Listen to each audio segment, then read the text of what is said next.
자, 저희가 뭐랄까요. 양질 변호사가 저희 첫 방송 때부터 저하고 굉장히 많은 티키타카를 해서 제가 없을 때 방송도 진행하시잖아요. 예. 그렇게 가까워지면서 저희가 점점점 푸대접을 하고 홀대하면서 잠깐 나오는 건데 전화가 아니라 직접 나와라. 막 5분이면 끝날 것을. 그런 거였어요? 네. 그걸 왜 불렀어요? 자, 5분이면 끝납니다. 왜냐하면 바로 이어서 저희가 이 사이버 사령부 중요한 분이 밖에 기다리고 계시더라고요. 네, 잠깐 얘기를 나눴습니다. 네. 국방위 간사분이 나오셨기 때문에 네.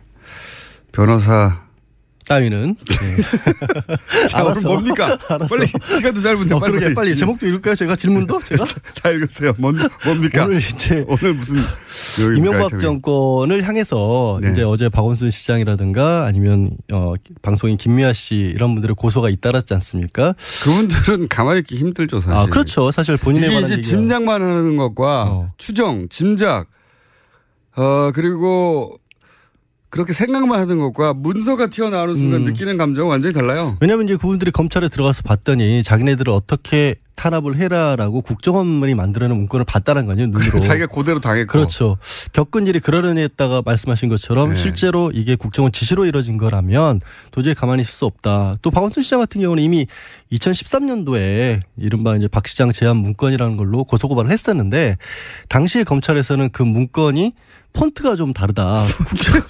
아니, 원래 국정원이 사용하던 거랑 이제 그 제보한 분이 밖에 나가서 출력을 하는 바람에 우리 그렇잖아요. 같은 프로그램을 터도 버전에 따라서 조금 달라지잖아요. 아니 그리고 그 폰트가 네. 없을 수도 있어요. 그렇죠. 예. 그러니까 버전에 따라서 달라지니까. 그 컴퓨터 아니 그 버전이 똑같더라도 그 컴퓨터에 맞춘 폰트가 그렇죠. 없을 수도 있으면 대체 폰트를 쓰게 되니까. 그렇죠. 그러니까 그건 다른 문건이다. 확인할 수가 없다 그래서 무혐의 처분을 했는데 이번에 원본을 다 나왔잖아요. 네. 그러니까 박 시장 입장에서는 당연히 고소할 수밖에 없죠. 그리고 박원순 시장은 사실 정말 많이 당했어요. 그러니까 시민단체 할 때부터 사실은 당했었으니까. 그렇기도 하지만 특히 이제 서울시장 출마하면서 그때부터 이제 어버이연합이 본격적으로 활동을 한 게 그 언저리거든요.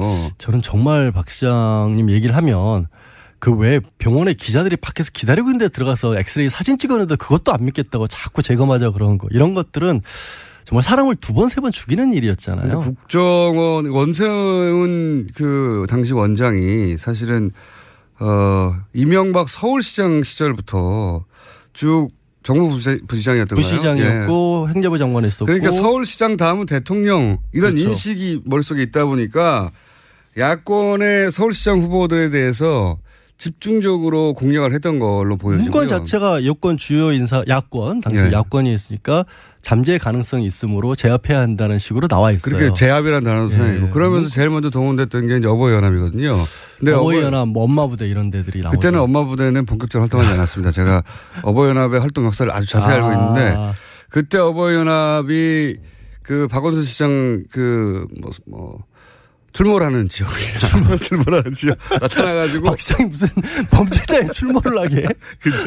그때 정말 웃겼던 건 이거 방송 용어가 아닌데 구호를 그대로 전달해야 사실은 당시 어버이연합이 동원된 게 확실하다는 걸 알 수 있으니까. 저도 원순이 인연 나와 이거예요. 여성용으로 불렀었죠 당시에. 그러니까 박원순 시장이 남자인지 몰랐어요. 몰랐죠. 모르는 사람들이 다 나와가지고 물러가라고 하는 거예요. 박원순 시장이 남단지도 여단지도 모르는 어버이연합이었어요 그때. 사실 이제 그러니까 동원된 거죠. 엄마부대 얘기는 했던 건 왜 그랬냐면 요즘에 유명해지셨잖아요. 주옥순 엄마부대 대표. 얼마 전에 검찰 소환 조사를 받았는데 본인은 떳떳하다. 왜냐하면 돈 떼먹은 적 없다. 돈 떼먹은 적은 없다. 돈을 받은 건 맞는데. 제안을 했고 내가 제안 받은 바에 따라 다 일을 했다라는 식의 그런 진술을 했었기 때문에 돈을 받고 그런 일을 하면 안 된다는 인식이 없는 거죠. 그렇죠. 그러니까 정당한 일을 했다라고 생각을 하신 거죠. 뭐 그런 진술을 했다고 지금 알려졌습니다. 어버이연합은 그때 활동 초창기였다니까 제가. 박원순 서울시장이 남자인지 여자인지도 모른 채 떼거리로 몰려온 거예요 거기에. 그래서 나오라고 막.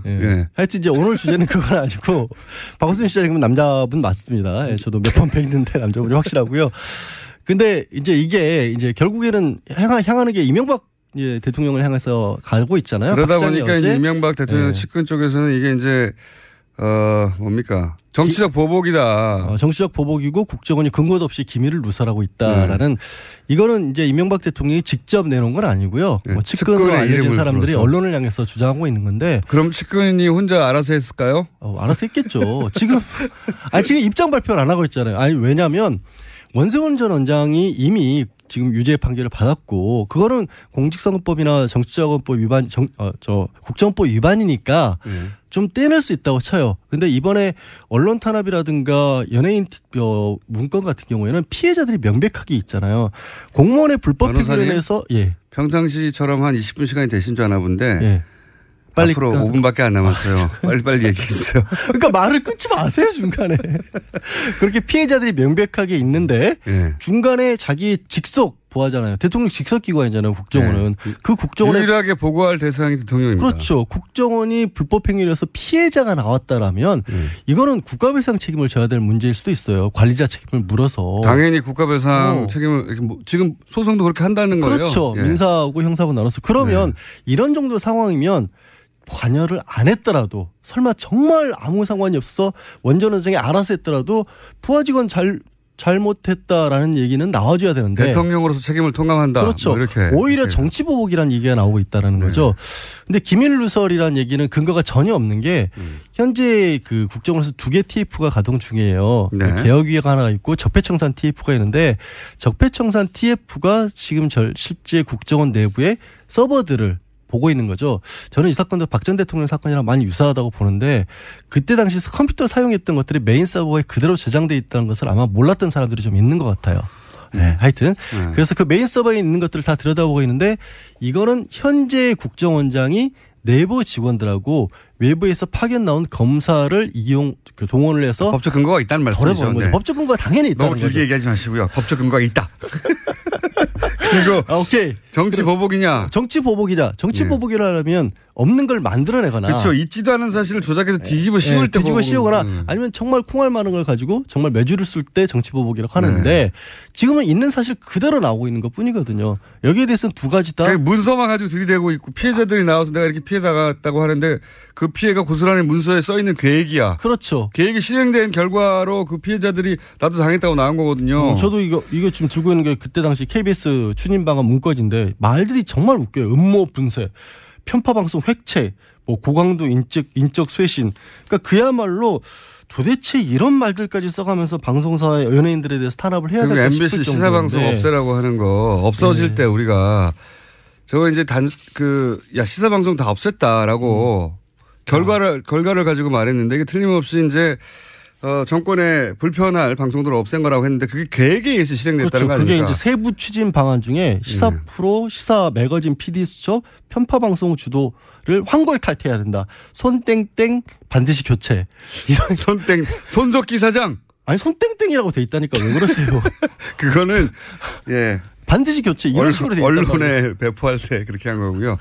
반드시 교체 당했죠. 교체 당했잖아요. 현실로 나왔잖아요. 피해자세요 이분도. 손석기 사장님 고소고발 하십시오. 그러니까 이런 이제 남은 건 연결고리를 찾는 건데 원전 원장의 어떤 자백을 받아내거나 아니면 원전 원장이 청와대를 통하는 동안에 청와대 보고가 들어간 건 확실하니까 그 문건을 잡은 청와대 그 보고실 참모들.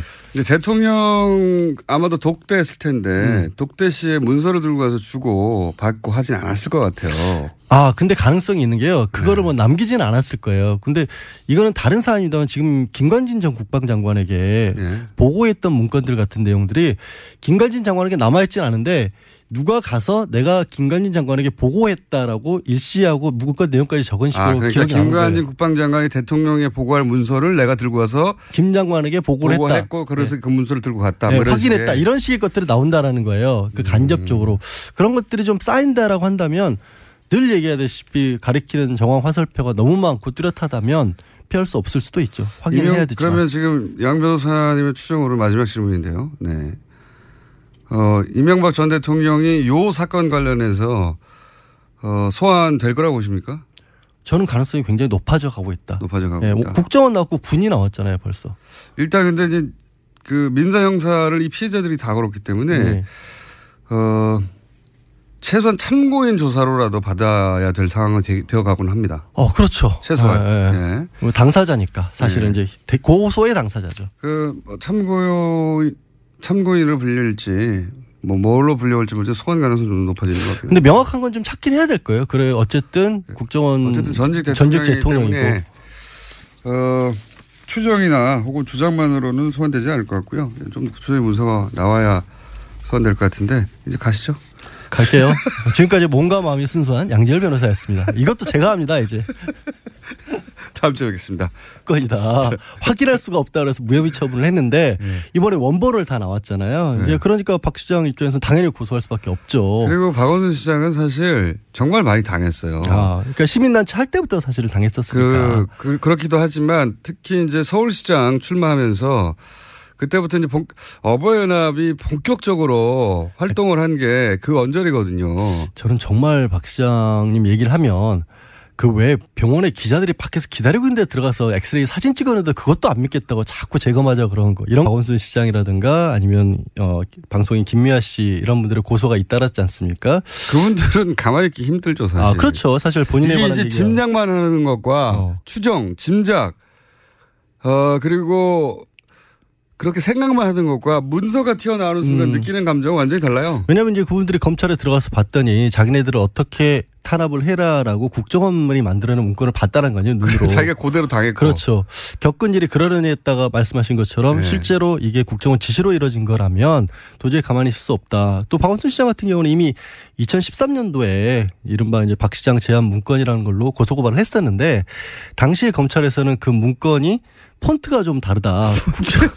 아니, 원래 국정원이 사용하던 거랑 이제 그 제보한 분이 밖에 나와서 출력을 하는 바람에 우리 그렇잖아요. 같은 프로그램을 터도 버전에 따라서 조금 달라지잖아요. 아니 그리고 그 폰트가 없을 수도 있어요. 그렇죠. 그러니까 버전에 따라서 달라지니까. 그 컴퓨터 아니 버전이 똑같더라도 그 컴퓨터에 맞춘 폰트가 그렇죠. 없을 수도 있으면 대체 폰트를 쓰게 되니까. 그렇죠. 그러니까 그건 다른 자, 저희가 뭐랄까요? 양지열 변호사가 저 첫 방송 때부터 저하고 굉장히 많은 티키타카를 해서 제가 없을 때 방송도 진행하시잖아요. 예. 그렇게 가까워지면서 저희가 점점점 푸대접을 하고 홀대하면서 잠깐 나오는 건데 전화가 아니다. 직접 나와라. 막 5분이면 끝날 것을. 그런 거였어요? 네. 그걸 왜 불렀어요? 자, 5분이면 끝납니다. 왜냐하면 바로 이어서 저희가 이 사이버 사령부 중요한 분이 밖에서 기다리고 계시더라고요. 네, 잠깐 얘기를 나눴습니다. 네. 국방위 간사분이 나오셨기 때문에 네. 변호사 따위는 자, 오늘 뭡니까? 알았어. 빨리 시간도 짧은데 빨리 제목도 읽을까요? 제가 질문도 제가 다 읽으세요. 뭡니까? 오늘 이제 오늘 무슨 이명박 정권을 향해서 이제 어제